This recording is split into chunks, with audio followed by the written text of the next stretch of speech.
सृजे कवलवेत्र विशालवेणु लक्ष्मश्रिये मृदुपदे पशुपाङ्गजाय लक्ष्मश्रिये मृदुपदे पशुपाङ्गजाय नीलाचलनिवासाय नित्याय परमात्मने बलभद्र सुभद्राभ्यां जगन्नाथाय ते नमः। परम सम्माननीय इग्नू की ऑनलाइन कक्षा के आज के काउंसलर आदरणीय डॉक्टर विभुदत्त मिश्र महोदय तथा इस ऑनलाइन कक्षा के समस्त अध्येतागण छात्रगण, जैसा कि आप जानते हैं कि इग्नू की ऑनलाइन कक्षा चल रही है, जिसमें हम इस समय MSK1 प्रश्न पत्र का अध्ययन कर रहे हैं। आज के काउंसलर आदरणीय डॉक्टर विभुदत्त मिश्र जी उपस्थित हैं। हम उनका हार्दिक अभिनंदन एवं स्वागत करते हैं। साथ में आप सभी लोगों का भी स्वागत करते हुए विलंब किए बिना यह कक्षा आदरणीय विभुदत्त मिश्र जी को समर्पित करते हैं। आदरणीय डॉक्टर विभुदत्त मिश्र महोदय। जी थैंक यू। जी नमो नमः।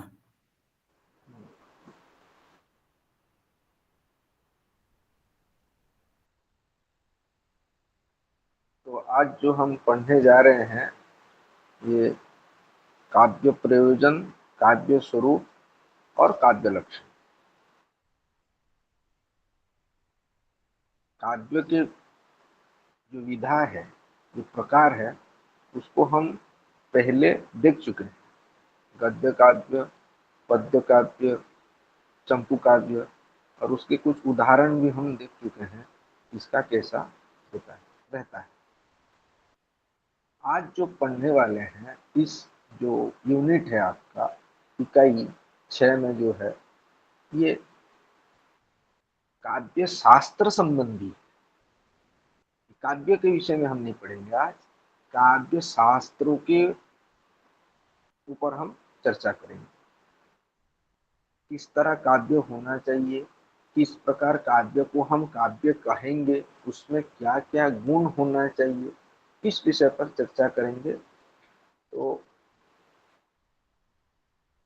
पहली जो है आपकी साहित्य दर्पण, विश्वनाथ कविराज उड़ीसा के ही हैं, पुरी के ही थे।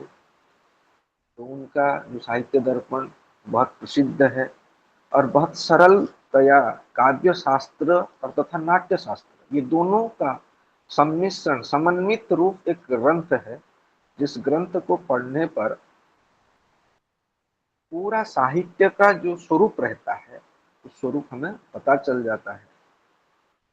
इसी एक अलंकार शास्त्र, नाट्य शास्त्र का दोनों का ही समन्वित एक ग्रंथ, इस तरह ग्रंथ और सरल शब्दों में पहली स्टेप में ही सब कुछ समझा जाए, ऐसी ग्रंथ और कोई कुछ भी नहीं है। यही एकमात्र ही ग्रंथ उपलब्ध है संस्कृत साहित्य में, जो कि है साहित्य दर्पण, साहित्य का दर्पण। दर्पण हम तभी देखते हैं जब हमारे खुद के ऊपर क्या है कि नहीं देखने के लिए। दर्पण शीशा, दर्पण हमें जैसे सब कुछ दिखाता है, जो है स्वरूप वैसे ही दिखाता है, वैसे ही ये साहित्य का दर्पण है। साहित्य का स्वरूप क्या है ये हमें दिखाता है, इसलिए इसे साहित्य दर्पण, साहित्य का दर्पण। पहले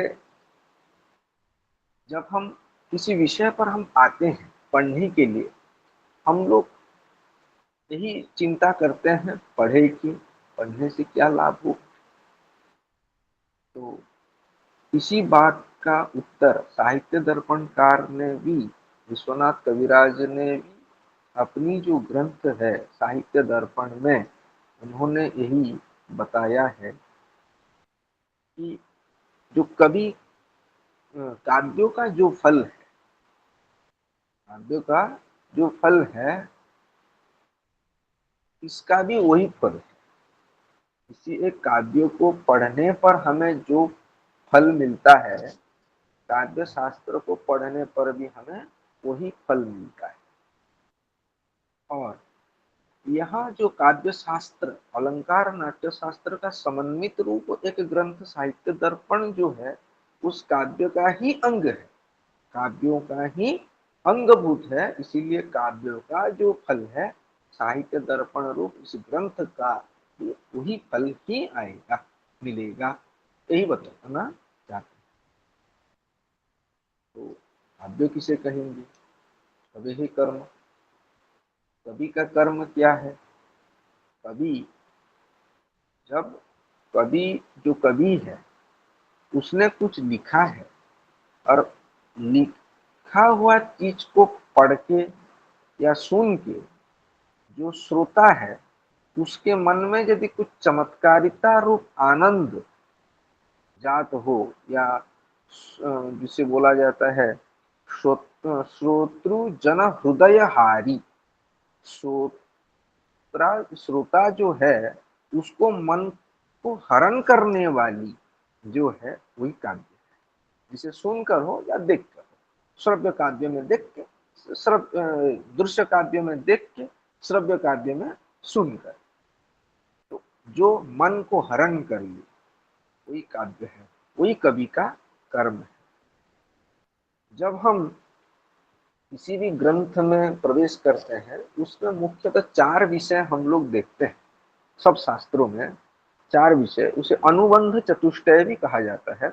आप लोग हो सकता है जब दर्शन का कुछ विषय आपका सिलेबस में रहा होगा उसमें पढ़े होंगे, या क्लास में भी किस सर ने भी बताए होंगे, अनुबंध चतुष्टय 4 अनुबंध रहता है।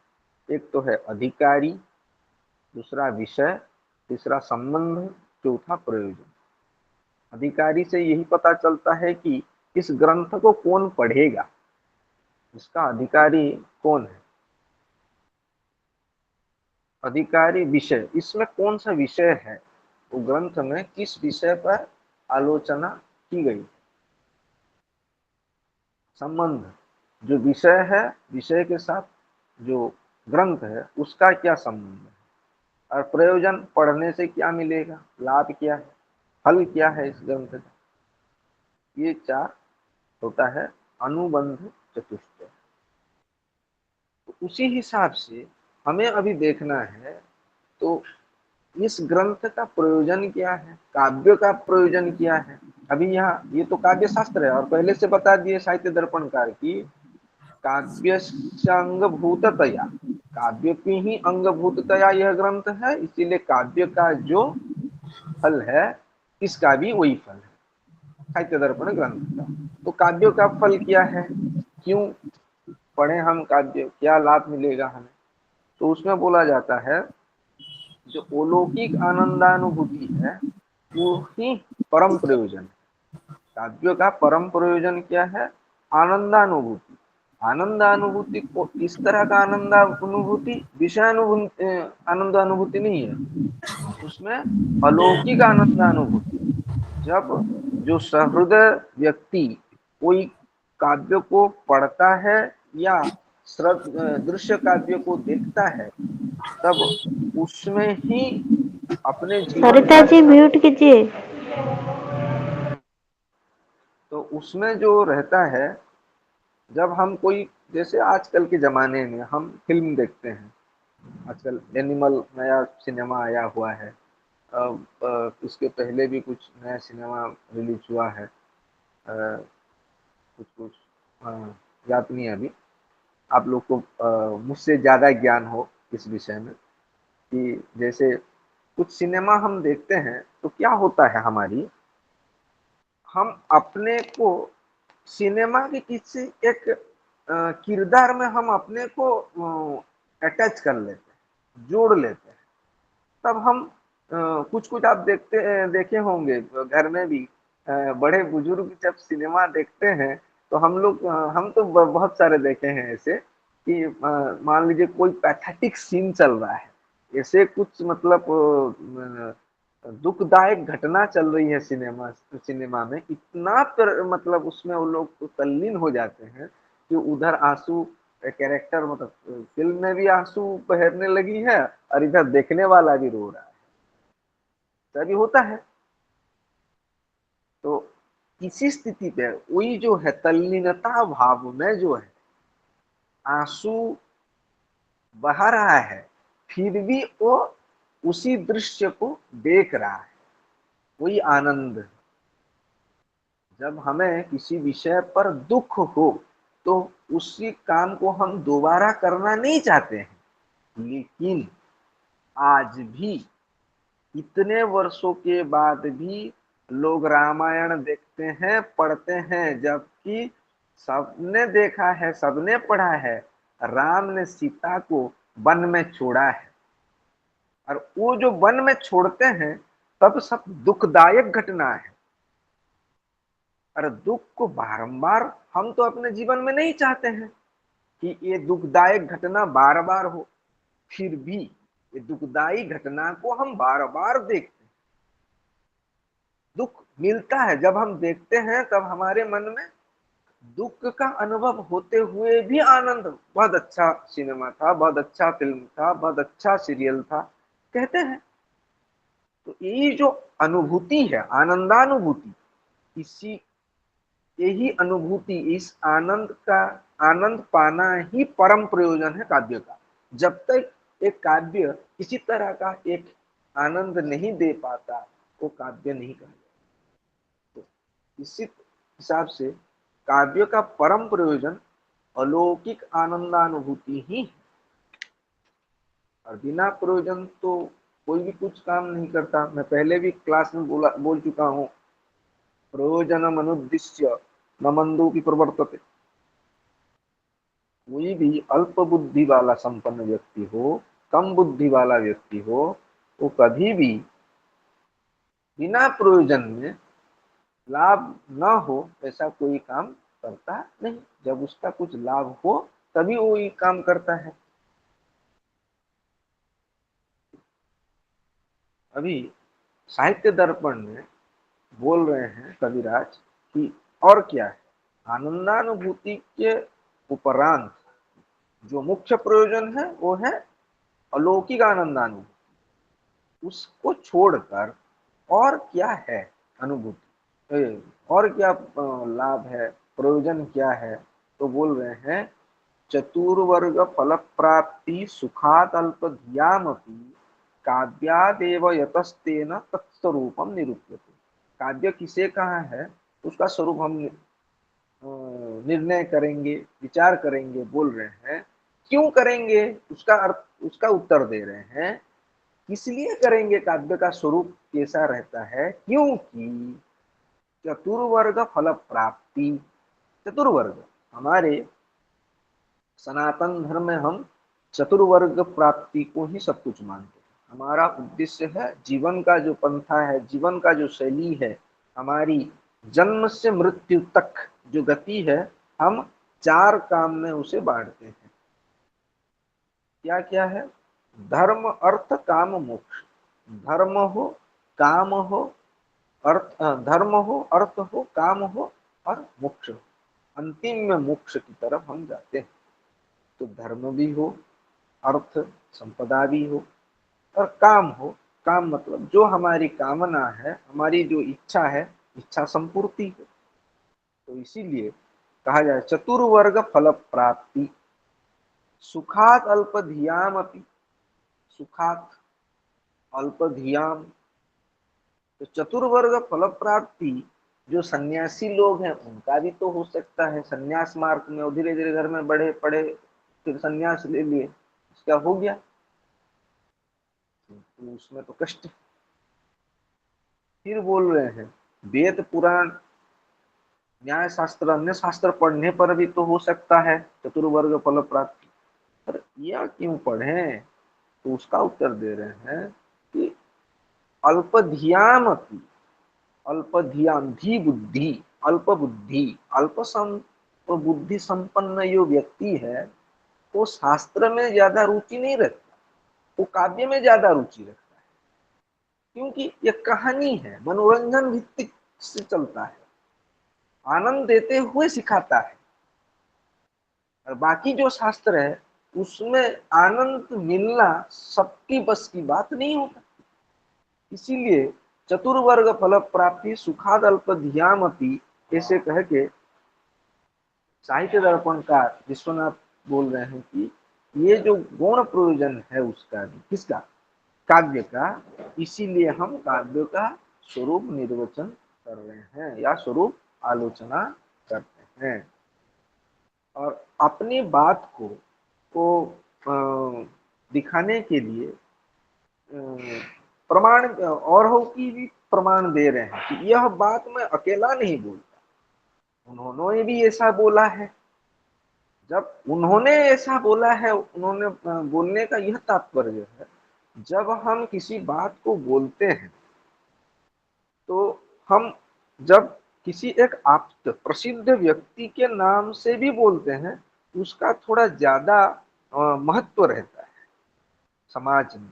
नहीं, उन्होंने जैसे मान लीजिए विवेकानंद ने कुछ बोला है, विवेकानंद ने ऐसे बोला है, जब बोलेंगे तो जो सुनने वाला व्यक्ति रहेगा, अरे विवेकानंद को मैं जानता हूँ, वो बहुत बड़े विद्वान थे, यशस्वी मेधावी थे, युग नायक थे, उन्होंने ऐसा बोला है तो कुछ सोच के बोले होंगे। तो बड़ों की जो बातें हैं हम बोलेंगे, हम बोल रहे हैं, तो हमें मानने वाला कौन है? मानने वाला ऐसा कोई नहीं है। एक दो आदमी घर में ही बैठे हैं, बाप बेटे, मेरे जो बच्चे हैं वो मानेंगे तो मानेंगे, बाहर का बच्चा कोई क्यों मानेगा? नहीं मानेगा। तो तब बोला जाता है कि उन्होंने भी ऐसा बोला है, कोई प्रसिद्ध व्यक्ति का नाम लेकर। तो इसी तरह साहित्य दर्पणकार भी वो बोल रहे हैं कि मैं ये बात अकेला नहीं बोल रहा हूँ, उन्होंने भी ऐसा बोला है, अर्थात मैं उनका सहमत हूँ, और मेरे जो विचार है वो मत मेरा अकेला विचार नहीं है। और आगे जाकर वो भामह, फिर अन्यों कुंतक इत्यादि के उदाहरण दे रहे हैं, उन्होंने क्या, विद्वानों ने क्या बोला है। एक एक के बाद हम देखेंगे, थोड़े थोड़े के बाद, थोड़ा थोड़ा करके। तो चतुर्वर्ग फल प्राप्ति जो बोले हैं, उसमें चतुर्वर्ग फल प्राप्ति सुखादल्प धियाम, चतुर्वर्ग फल प्राप्ति काव्यतः एव होती, काव्य से ही मिलता है। क्यों ऐसे हो सकता है? इसका एक कुछ उपाय होना चाहिए। क्योंकि धर्म कैसे होता है, तो जाकर घर में किसी को भी पूछ लीजिए तो उसमें बोलेंगे कि भाई पूजा पाठ कर, रोज भगवान को फूल चढ़ा, जल चढ़ा, शंकर भगवान को जल चढ़ा, धर्म होगा। लक्ष्मी की पूजा कर, अर्थ प्राप्ति होगी, संपदा बढ़ेगी। सब धर्म की जो परिभाषा रही है, धर्म प्राप्ति कैसे होगी? किसी धार्मिक कार्य करने पर, किसी को दान देने पर। तो अभी चीज ये है, काव्य से कैसे धर्म प्राप्ति होगी? यही भी बात है। तो उसका उत्तर दे रहे हैं, काव्य तो कैसे होता है, काव्य हमें क्या सिखाता है, काव्य से हमें क्या सीख मिलती है। कोई रामायण पढ़ा, रामायण में हमेशा राम की चरित्र को दिखाकर राम की तरह ही होना है, यही सिखाया जाता है, न कि रावण की तरह। इसीलिए बोल रहे हैं काव्य तो भवती चतुर्वर्ग फल प्राप्ति ही काव्य तो रामादिवत प्रवर्तितव्यम न रावणादिवत इत्यादि कृत्य अकृत्य प्रवृत्ति निवृत्ति उपदेश द्वारेण सुप्रतीति। क्या करना चाहिए और क्या नहीं करना चाहिए, ये काव्य से पता चलता है। इसीलिए धर्म की ओर उड़ लेता है, हमें राम की तरह रहना है, न कि रावण की तरह, जो अपनी बात सत्य वचन पालन करने के लिए, पिता के सत्य वचन पालन करने के लिए वन में गया है, हमें उसी सत्य के ऊपर रहना है, न कि अलग किसी दूसरे की पत्नी के हरण करना है, रावण की तरह नहीं करना है। यही बात। तो उसके बाद भामह ने भी ऐसा बोला है, बोल के बोल रहे हैं, उक्तम च भामह, भामह न उक्तम च, भामह का वाक्य ले रहे हैं, धर्मार्थ काम मोक्षेषु वैचक्षण्यम कलासु च करोति कीर्तिम प्रीतिम च साधु काव्यम निषेव निबंधनम। मेरा कंठपाठ निषेवणम है, आपके जो स्टडी मटेरियल है उसमें निबंधनम दिया गया है। धर्मार्थ काम मोक्षेषु, चतुर्वर्ग फल प्राप्ति जो बोला है वो साहित्य दर्पणकार का वचन है। चतुर्वर्ग फल प्राप्ति, चतुर्वर्ग क्या है? धर्म अर्थ काम मोक्ष। वैचक संयम कलासु, वैचक संयम अद्भुतता, विचक्षणता, कलासु नृत्य संगीत इत्यादि जो कला है, चतुष्टी कला, 64 कलाएं जो बोला जाता है, उसमें वैचक्षणता आता है। कौन कराता है ये? काव्य कराता है। और क्या कराता है? करोति कीर्तिम प्रीतिम च, कीर्तिम, कीर्ति यश, काव्य लिखने पर यश प्राप्ति होता है। काव्य लिखने पर यश कैसे मिलेगा? तो काव्य करने पर यश मिलता ही है।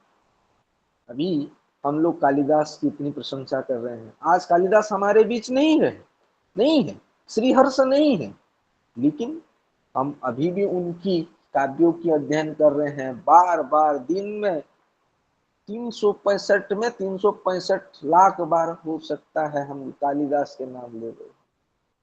क्यों? उन्होंने ऐसा काव्य लिखा है जिसमें सब कुछ, जिसके ऊपर लोग अभी भी रिसर्च कर रहे हैं। यही बात है कि काव्य जो कोई लिखता है उसका विस्कृति बढ़ता है। तो कृत्रिम आनंद भी मिल रहा है। धर्मार्थ काम मोक्षेषु वैचक्षण्यम कलासु च करोति कीर्तिम प्रीतिम च साधु काव्य निबंधनम। फिर बोल रहे हैं किंच काव्यात् धर्म प्राप्ति भगवान नारायण चरणारविंदस्तागा एक शब्द सुप्रयुक्त सम्यक ज्ञात स्वर्गे लोके च कामधुक् भवति इत्यादि वेदवाक्येभ्यश्च सुप्रसिद्ध एव। ये जो वाक्य है, एक शब्द सुप्रयुक्त सम्यक ज्ञात स्वर्गे लोके च कामधुक् भवति, यह महाभाष्य में है, पतंजलि महाभाष्य में पस्पशान्निक में ये वाक्य है। तो क्या कह रहे हैं उसमें? पस्पशान्निक में ही है, शब्द के ऊपर जब विचार चल रहा है तो हर हमारे संस्कृत में ऐसा एक शक्ति है, हर एक शब्द एक एक मंत्र है। संस्कृत में उच्चारण किया गया हर एक शब्द मंत्र तुल्य है, और मंत्र इतना शक्तिशाली होता है, आपके तन मन सब कुछ सुरक्षित रखने की जैसे रखता है, वैसे आपको पुष्टिदायक भी बनता है। इसलिए उसमें बोला गया है एक शब्द यदि सही सही मालूम है और सही तरीके से हम जिस शब्द को, देखिए शब्द ऐसा एक चीज है, मान लीजिए हम घर में बैठे हैं या कोई अपने प्रियजन में बातचीत कर रहे हैं, थोड़ा भी हमारी शब्द में इधर उधर हो जाए, जुबान इधर उधर हो जाए कि बात इधर का उधर हो गया, तो कितनी बड़ी बवाल उठती है घर में, मुझे उसने ऐसा बोल दिया। तो शब्द में ऐसी एक शक्ति है, तो शब्द कुछ भी कर सकता है, सोए हुए को जगा सकता है शब्द। लाइट नहीं जला सकता। आप पूरा कोई सोया हुआ है, आंख मूंद कर आंख नीचे मुंह नीचे करके सोया हुआ है, जितने बड़े लाइट लगाइए वो नहीं उठेगा, शब्द उठा देगा, सोए हुए के पास पहुंचता है। जब सारी इंद्रियां सो रही हो, शब्द ही एकमात्र है जो पूरा डायरेक्ट जाता है शब्द। तो शब्द इसी तरह का रहता है। तो शब्द जो है, तो ठीक ठाक प्रयोग करने पर और ठीक ज्ञान के सहित सही जगह पर प्रयोग करने पर वो स्वर्गीय लोके, स्वर्ग लोक में भी जितना मंत्र वगैरह जो स्वर्ग में अभी जो व्यवहार कर रहे हैं शब्द, वो इसी लोक में, यहीं पर संसार में कामधुक् भवति। हम किसी के पास अपने हेल्प मांगने के लिए गए हैं, उससे हम दादागिरी से बात करेंगे, दबंगगिरी दिखाएंगे, मुझे ये चाहिए तुम कर दो। वो क्या बोलेगा? बोले अरे मुझे ऑर्डर हार रहे हो या मुझे हेल्प मांगने आए, यही बोलेगा ना। तो उसी जगह पर शब्द हमें, जो शब्द ज्ञात है उसको कहाँ पर किस तरह प्रयोग करना है, यही ज्ञान हो तो वही शब्द हमें कामधुक् भवति। कामधुक् जैसे कामधेनु, कामधेनु जो गाय है हमारी सब इच्छा को पूर्ण करती रही। कामधेनु पुराण में वर्णित है, आप लोग को सब पता भी है कामधेनु क्या थी। तो कामधेनु जैसे हमारी इच्छा को, ये शब्द भी हमारी सारी इच्छा पूर्ण करती है। कामधुक अर्थ प्राप्तिश्च प्रत्यक्ष सिद्धा, अर्थ प्राप्तिश्च प्रत्यक्ष सिद्धा, पैसा भी मिलता है। पैसा कैसे मिलेगा, यही बात सोचने की बात है। तो पहले क्या होता था, पहले के जमाने में, आजकल भी चोरी छुपे होता है, पहले कुछ अलग सिस्टम था। किसी एक राजा के पास कुछ कदियां रहते थे जो कि राजा के आश्रय पर पले बढ़े हैं। राजा ने उन्हें रहने के लिए जगह देते हैं, उनकी सभा में बैठाते हैं। पहले तो ऐसे, आजकल सबके आपके हाथ में मोबाइल है, मेरे हाथ में यूट्यूब लगा है, कुछ देख ले, ऐसा है।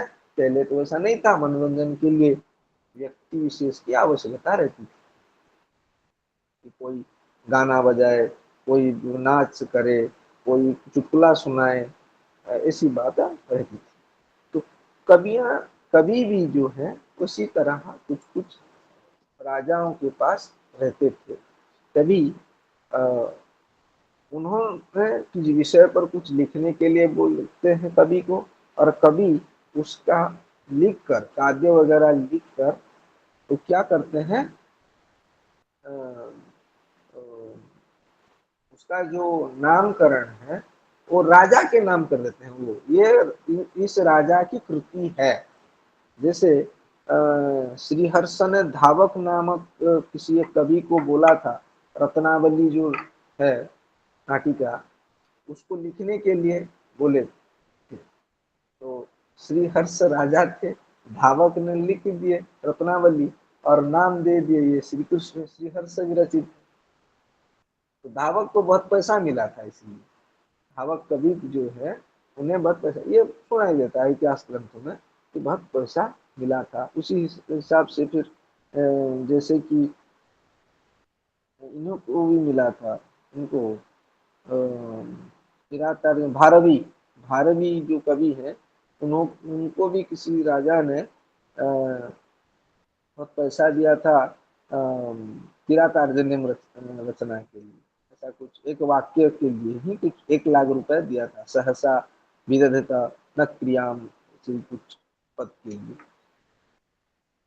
तो अर्थ प्राप्ति से प्रत्यक्ष सिद्ध, इसीलिए बोल रहे हैं अर्थ तो प्राप्ति होती है इस प्रकार के करने पर।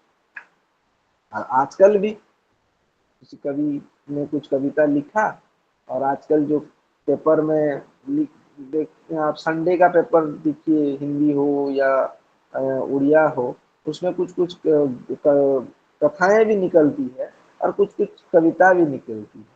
तो जो लिखते हैं उन्हें कुछ पैसा दिया जाता है।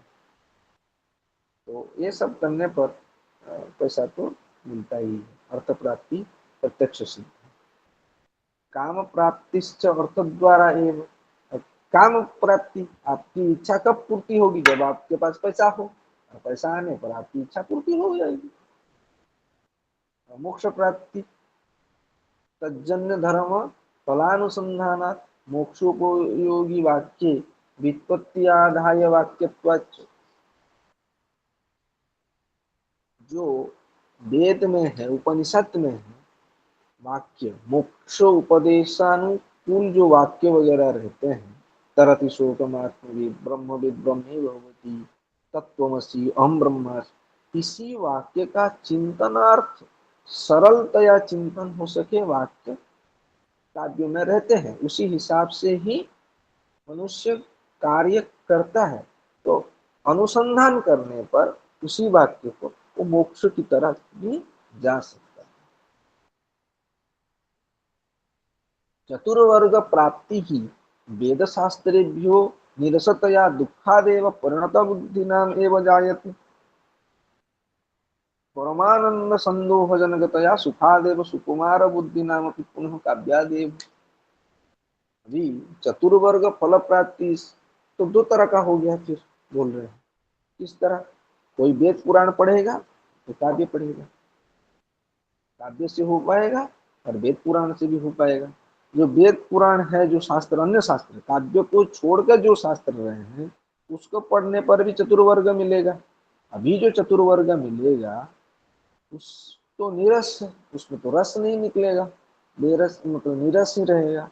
और वेद शास्त्र दुखात कठिन है।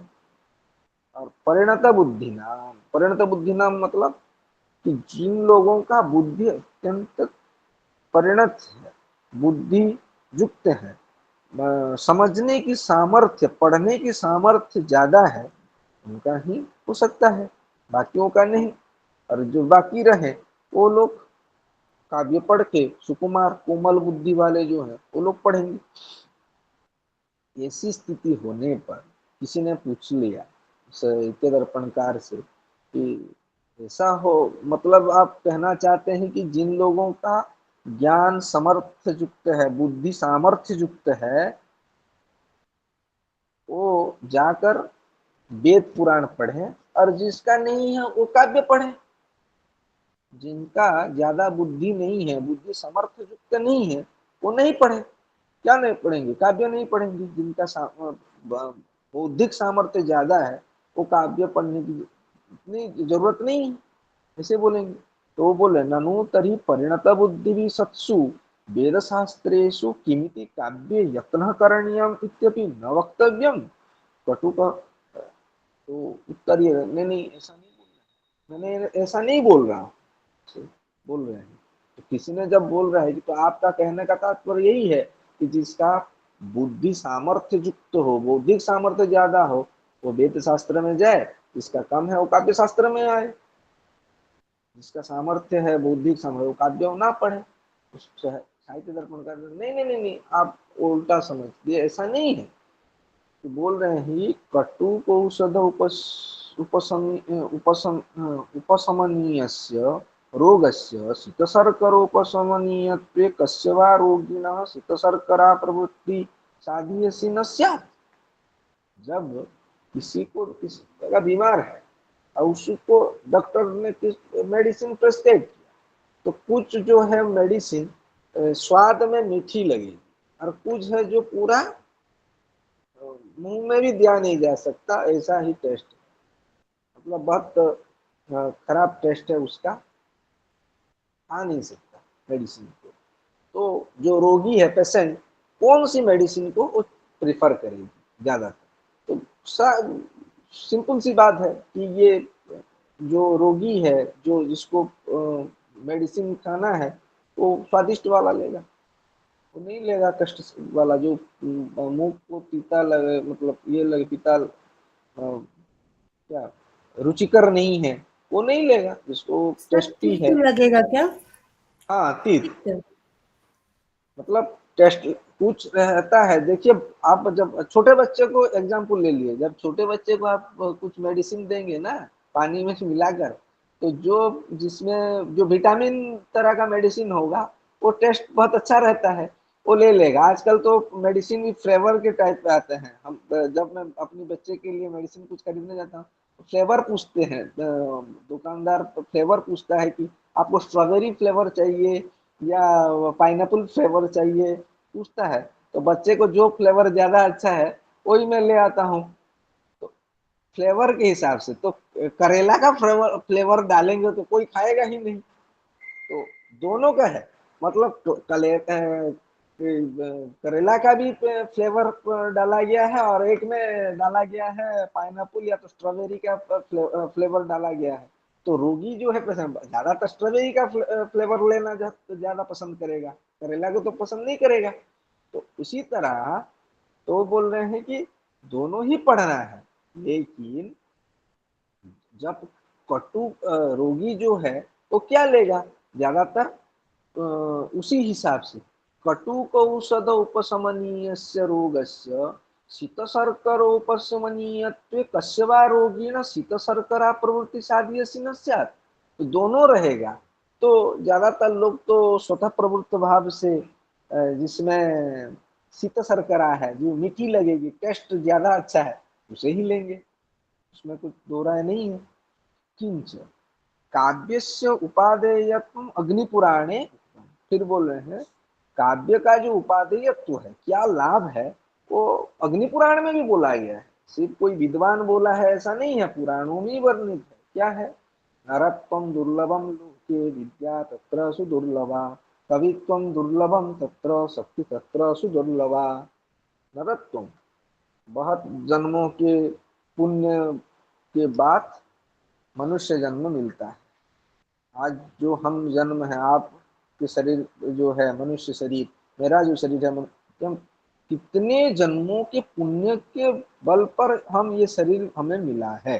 तो नरत्वम दुर्लभम लोकी, उस पर फिर विद्या तत्र सुदुर्लभ, ज्ञान पढ़ाई ये सारी चीजें और दुर्लभ है, सबके भाग्य में नहीं जुटते। बहुत लोग अभी भी हैं ड्रॉप आउट, कुछ दिन पढ़े निकल गए, कुछ तो आज तक भी पढ़ाई का अभी अक्षर नहीं देख पाए। तो विद्या तत्र सुदुर्लभा, पढ़ाई भी हो मनुष्य भी हो, और कवित्वम दुर्लभ तत्र, फिर कवि हो ना और दुर्लभ, और कवि भी हो विद्या भी हो मनुष्य हो, शक्ति सामर्थ्य प्रतिभा, शक्ति प्रतिभा और दुर्लभ है। आज एक कवि, बचपन में मैं कब लिखा था एक कविता, आपने बचपन स्कूल में आप लोग भी लिखे होंगे, उसके बाद कोई लिखता नहीं है। आपके पिताजी माताजी भी लिखे होंगे, लेकिन वो लोग कवि नहीं कहलाए। कालिदास कवि नहीं, कालिदास जैसे कवि रहे हैं, बाकी समाज में बहुत सारे कवियां हैं अभी भी, तो उस तरह का नहीं है कवि। कविता तो हम भी कभी लिख दिए, लेकिन कवि नहीं है। तो इसीलिए प्रतिभा और भी सुदुर्लभ है। तो उसका जो उपादेयता है वो अग्नि पुराण में बताया गया है कि ये बहुत दुर्लभ चीज है, सुलभ नहीं है। कभी काव्य में जो रहता है, नरत्वम दुर्लभम लोके विद्या तत्र सुदुर्लभा, कवित्वम दुर्लभ तत्र शक्ति तत्र सुदुर्लभा। फिर विष्णु पुराण का भी दिए गए हैं कि त्रिवर्ग साधनम नाट्यम, ये तो अलग है। अब काव्यालापश्च ये केचित गीतकानि अखिलानि च शब्दमूर्तिधरस्य एते विष्णुरंशा महात्मा। ये जो काव्यालाप है, जितने दृश्य काव्य हो, श्रव्य काव्य हो, चंपू काव्य हो, नाट्य हो, ये सारे चीज, गीत भी हो, गीत काव्य हो, जो भी हो, ये सारे के सारे शब्द मूर्ति धरस्य, शब्द मूर्ति धारण किए हुए, शब्द स्वरूप धारण किए हुए, शब्द रूप विग्रह के विष्णु का ही अंश माना गया। तो ये सब विष्णु का ही अंश है। विष्णुर अंशा महात्मा, महात्मा विष्णु भगवान विष्णु का ही अंश है। तो इसी हिसाब से अन्य प्रयोजन का भी उदाहरण दिया गया है। सब में समान ही है, पद का ही पार्थक्य है, अर्थ में कोई विभेद नहीं है। जैसे काव्यालंकार में लिखा गया है, वही धर्मार्थ विचक्षण भी बोले। फिर दंडी काव्यादर्श का दिया गया है, वित्पन्न बुद्धिरमुना विधिदर्शितेन मार्गेण इत्यादि। ये सब प्रयोजन है, काव्य में क्या मिलेगा, क्या होगा, अर्थ सब में समान ही है, एक ही तरह का जा रहा है। सिर्फ पद, जो पद है, जैसे कि पहले चतुर्वर्ग था, जिसमें धर्म अर्थ काम मोक्ष बोल दिए, ऐसे ही बाकी सब में अर्थ, सब में मूलतः है अलौकिक परमानंदानुभूति। ये है मुख्य प्रयोजन।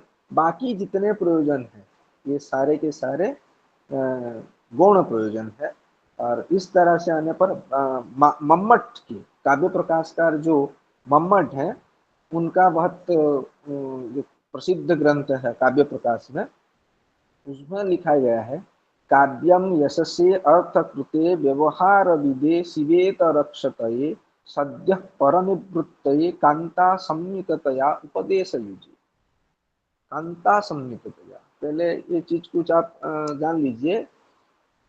हम जब किसी दुविधा में पड़े होते हैं तो हमें किसी की सजेशन चाहिए, या कोई हमें कुछ समझा रहा है, तो समझाने की तरीका तीन प्रकार का रहता है। जो समझाने वाले रहते हैं हमें, या हम समझाते हैं किसी को, जो भी हो, आप किसी को समझा रहे हैं या आपको कोई समझा रहा है, तो समझाने वाले, जितने समझाने वाले रहते हैं, जिस स्थिति में समझाने वाला हम भी रहे या कोई हमें समझे, तो उसका कैटेगरी हम तीन प्रकार की किया जा सकता है। एक रहता है पितृसम्मिततया व पिता सम्मिततया भी कहा जाता है, पिता की तुल्य। और एक है सुहृत सम्मिततया, और एक कांता सम्मिततया। तीन है। वेद को पितृसम्मिततया कहा जाता है। वेद में पिता के तुल्य समझाया गया, पिता जैसे ऐसे करना है, तो थोड़ा समझा बुझा कर, ऐसे नहीं, नहीं बेटा ऐसा मत करो, ऐसे नहीं बोलते। क्या कर, थोड़ा कड़क होकर बोलते हैं पिताजी। तो वही जो बात है वो क्या है, वो पितृ संहिता, वो वेद। वेद हमें ऐसे ही समझाता है। कोई चीज हमें जब समझने की हो, क्या करना है, तो वेद का उपदेश हमेशा पितृ संहिता तैयार है। और बाकी काव्यों को छोड़कर बाकी जो शास्त्र रहे हैं, पुराण इत्यादि, सुहृत संहिता, सुहृत बंधु, फ्रेंड, हमें अपने जो साथी रहते हैं वो लोग जैसे समझाते हैं, उनकी समझाने की स्टाइल क्या है, क्या यार आप भी इतना तुम सोच रहे हो, इसमें क्या बड़ी बात है, छोड़ो छोड़ो छोड़ो। मतलब उनकी बोलने की स्टाइल, उसने समझा, एक बंधु के जो बोलने समझाने का जो स्टाइल है वो अलग है। और कांता मतलब पत्नी,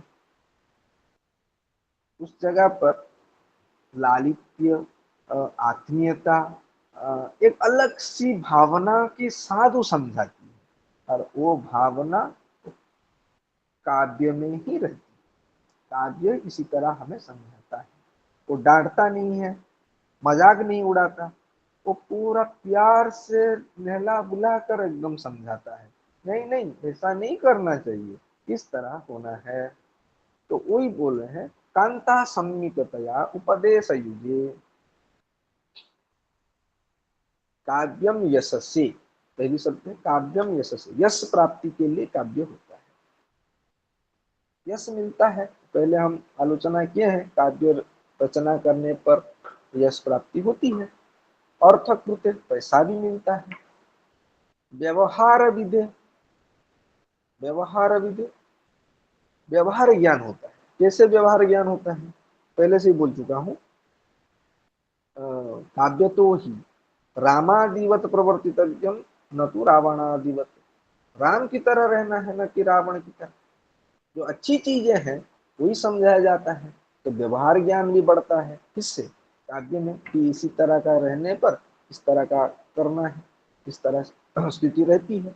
तो काव्यम यशसे अर्थ कृते व्यवहार विदे शिवेत रक्षते सद्य, शिवेत रक्षते, शिवेत रक्षते, शिव शब्द का अर्थ है मंगल, शिव शब्द का अर्थ है मंगल, इतर शब्द का अर्थ है अन्य, दूसरा।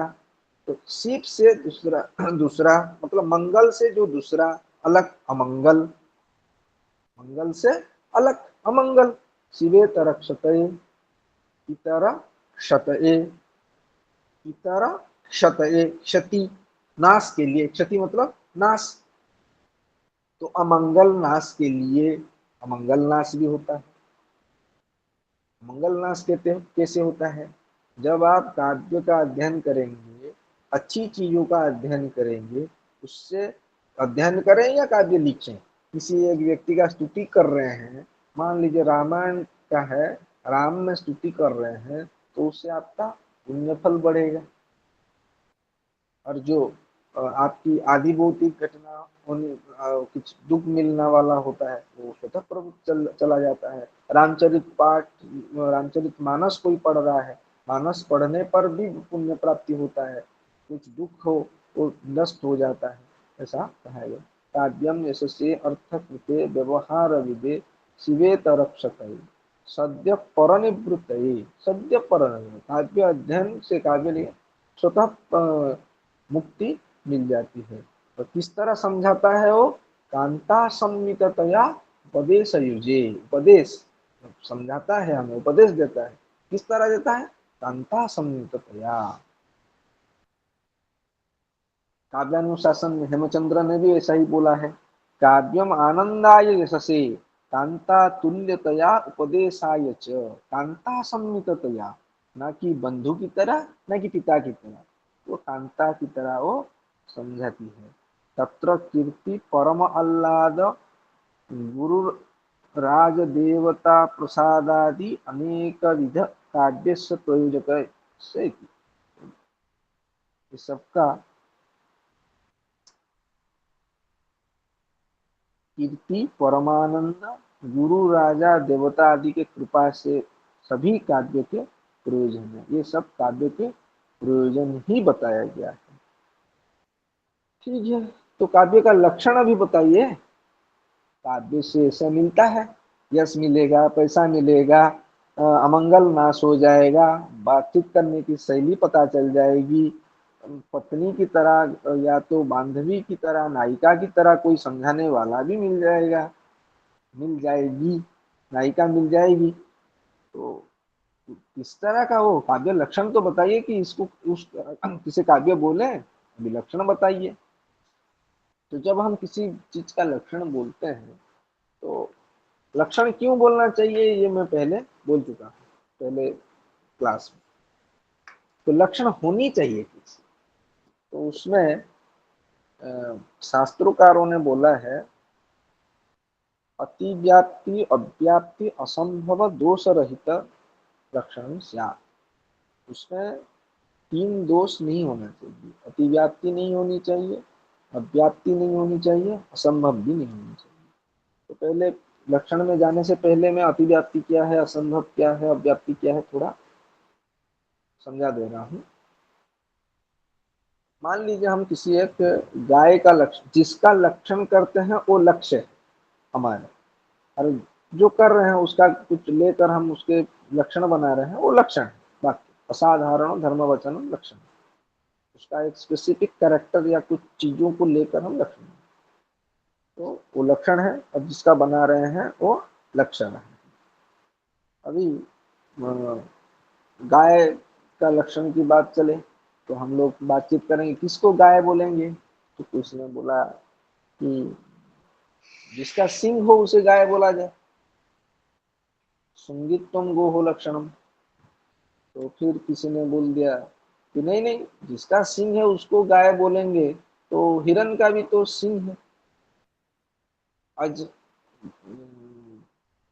बकरी का भी तो सिंह रहता है, उसे भी गाय बोल दो, भैंस का भी तो सिंह है, उसे भी गाय बोल दो, नहीं हो पाएगा।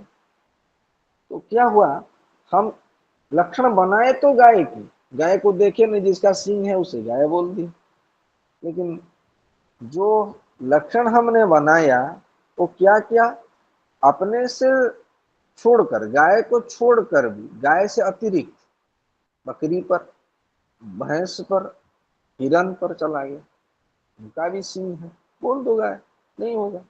तो अलक्ष्य लक्षण सत्वम, अतिव्याप्ति, अलक्ष्य लक्षण सत्वम, जो हमारा लक्ष्य नहीं है वो अलक्ष्य है। अलक्ष्य में लक्षण जाने पर उसे क्या कहा जाएगा, उसे अतिव्याप्ति कहा जाएगा। यहाँ पर लक्ष्य हमारा गौ था, गाय, और गाय को छोड़कर लक्षण कहाँ चली गई, लक्षण चली गई भैंस पर, हिरन पर, बकरी पर, तो ये अतिव्याप्ति हो गई। तो जिसका सिंह है उसे हम गाय बोले, ऐसा लक्षण नहीं हो सकता, अतिव्याप्ति। तो इस तरह का लक्षण नहीं होना चाहिए, बताने का तात्पर्य नहीं है, ये एक दोष है, इसे अतिव्याप्ति। आगे चलकर जब इस शास्त्र में अब आगे पढ़ेंगे इस तरह नामकरण आएगा, तो उस समय में संदेह नहीं होना चाहिए कि अतिव्याप्ति क्या है, अव्याप्ति ये वर्ड कहाँ से आ गया। भेद तीन प्रकार का, स्वगत भेद, फिर सजातीय भेद, विजातीय, अभी भी मैं ये सब सारे चीजें आएगा जो कि शास्त्र में सिर्फ शब्द ही रहेंगे, ये पारिभाषिक शब्द है, उस परिभाषा, उसका अर्थ क्या है ये अलग से जानना चाहिए। हमेशा याद रहना चाहिए कि यह एक टर्मिनल वर्ड है या तो पारिभाषिक शब्द है, इस शब्द का अर्थ क्या होता है। ठीक है, तो फिर आता है अव्याप्ति दोष। अव्याप्ति दोष क्या है, अव्याप्ति दोष रहता है, एक ऐसी लक्षण किए कि कुछ जगह पर उसका सही है और कुछ जगह पर वो नहीं, सही नहीं बैठ रहा है। जैसे कि मान लीजिए एक बड़ा सा बागान है, उद्यान है या खेत है, गाय चर रहे हैं, इधर उधर घूम रहे हैं, घास खा रहे हैं।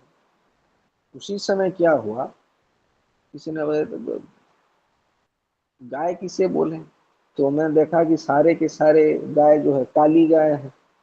तो मैंने बोल दिया कि कृष्णत्वम गोहो लक्षण, ऐसा रहेगा, दो चार टांगे रहेंगी, एक पूंछ रहेगा, ऐसा रहेगा, और काली जो रहेगी वो गाय है। ठीक है, सारे के सारे जितने वहां 5-10 गाय चर मतलब घूम रहे थे, सब काली के काली गाय है, और सबके चार टांगे हैं, एक पूंछ है, जैसे दिखेगा। हाँ ठीक है, बोल दिया वो आदमी कुछ देर बाद जब आगे चल कर देख रहा है, आगे भी एक बड़ा सा प्लेग्राउंड है, उसमें थोड़ा गाय घूम रहे हैं, और सारे के कुछ हैं सफेद कलर के, व्हाइट कलर के, और कुछ हैं ब्राउन कलर के। हो गया। पहले मैं बोल दिया था कि नहीं, चार टांगे होंगी, पूंछ होगी, काली रंग की होगी, कलर उसका काला रहेगा, तो उसे गाय बोला जाए। अभी है तो सब कुछ, लेकिन है सब कुछ सफेद है, कोई ब्राउन कलर है, अभी क्या करें।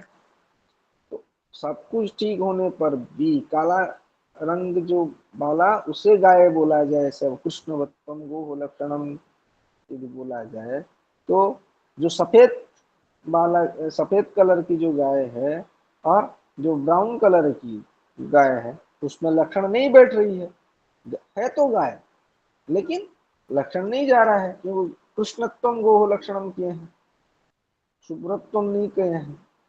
तो इस तरह का लक्षण बनाने पर वो अव्याप्ति दोष कहलाएगा। तो पहले में क्या है, लक्ष्य से अतिरिक्त अन्य जगह पर लक्षण गया तो उसे अतिव्याप्ति।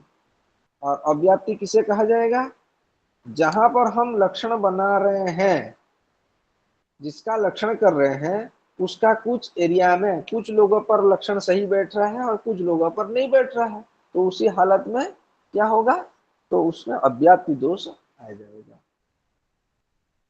लक्षिक देश लक्षणा सत्वम, लक्षिक देशे लक्षणा सत्वम, लक्षिक देशे लक्षण असत्वम, सत्वम नाम विद्यमानत्वम, विद्यमान रहना, मौजूद रहना, उपस्थित रहना।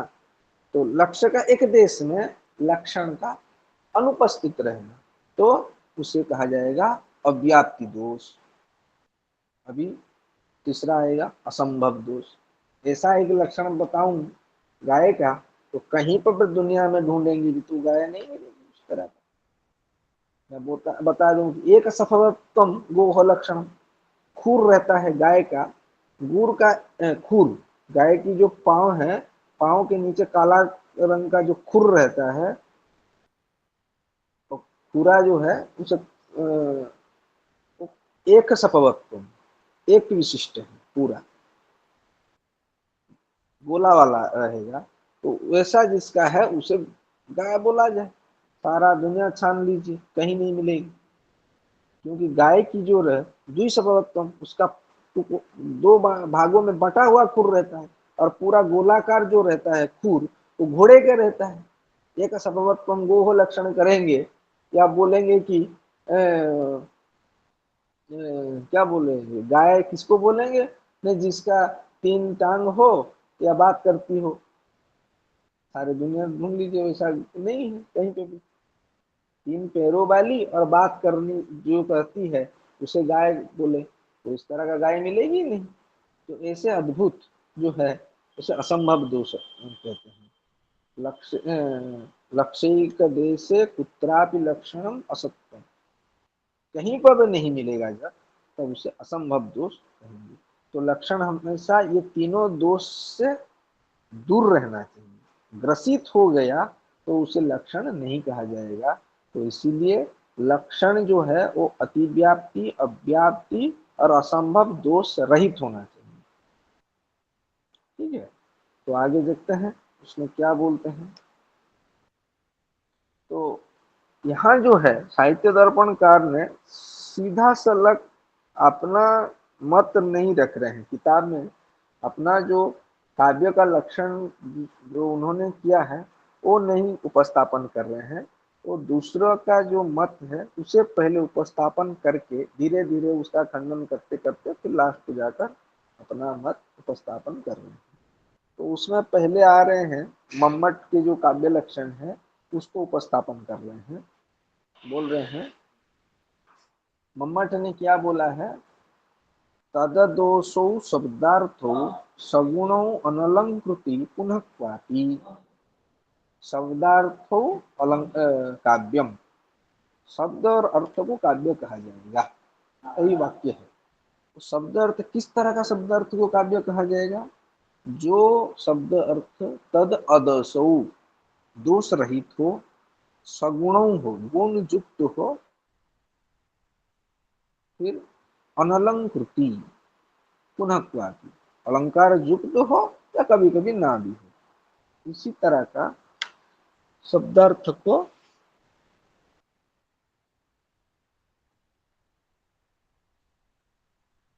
काव्य कहा जाएगा।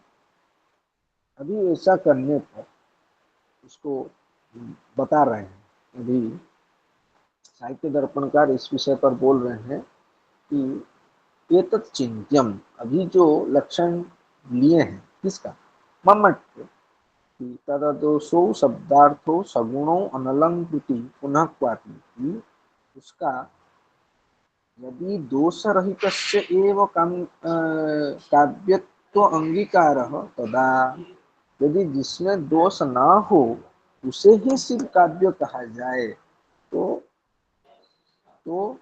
उसका एग्जाम्पल दे रहे हैं कि जिसमें दोष है लेकिन उसे काव्य फिर भी कहा गया है, ऐसा एक है।